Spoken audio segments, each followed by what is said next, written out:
2004 से 10 साल कांग्रेस का शासन रहा।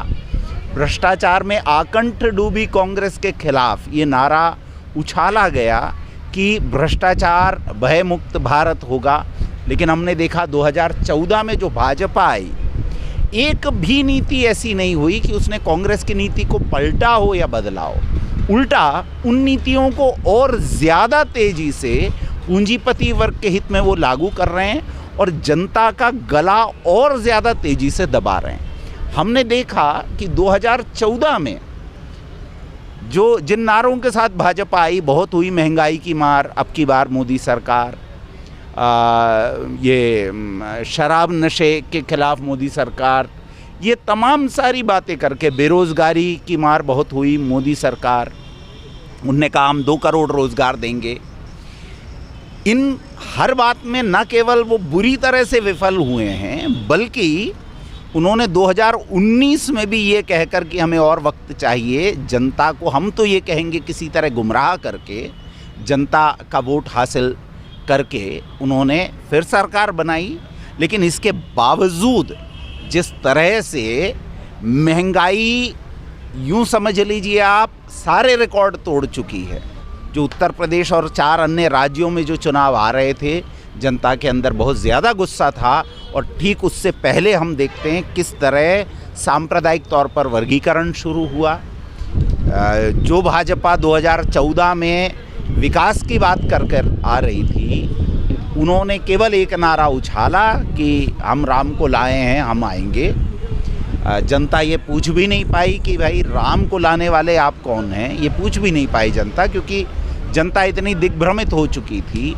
और उसके बाद हम क्या देखते हैं, 4 राज्यों में जब किसी तरह से मैनेजमेंट करके, जातिगत मैनेजमेंट हो, बूथ मैनेजमेंट हो, जैसा भी मैनेजमेंट करके आम जनता की इच्छा के एकदम विपरीत जब भाजपा आ गई है सत्ता में, उसके बाद आज क्या हो रहा है, आज हम देखते हैं अचानक जिन राज्यों में अब चुनाव आने हैं उनमें हमने देखा किस तरह दंगे छिड़े गए, एक तरफा बुलडोजर चलाए गए। न्याय की एक तरह से हम इसको हत्या कहेंगे, क्योंकि आप कह रहे हो कि दंगे के आरोपियों के घरों पर हमने बुलडोज़र चलाए, लेकिन ये तो कोई न्याय नहीं है कि एक सरकार तय कर ले कि हमको न्याय करना है।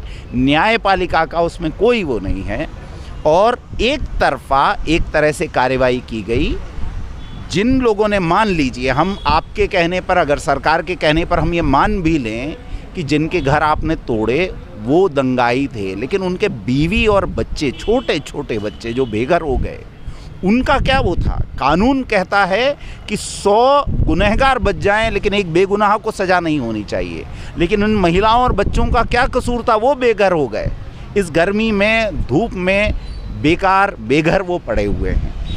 हम ये मानते हैं कि आज भारतीय जनता पार्टी की सरकार, केंद्र सरकार, आम जनता की तकलीफ़ें दूर करने में पूरी तरह विफल रही है। इसीलिए जनता को सांप्रदायिक तौर पर वो बांट रहे हैं। और इसीलिए चूँकि आप देखिए, नींबू जैसा वो जो हम कहें उसको फल में आता है, वो 400 रुपये किलो हो गया।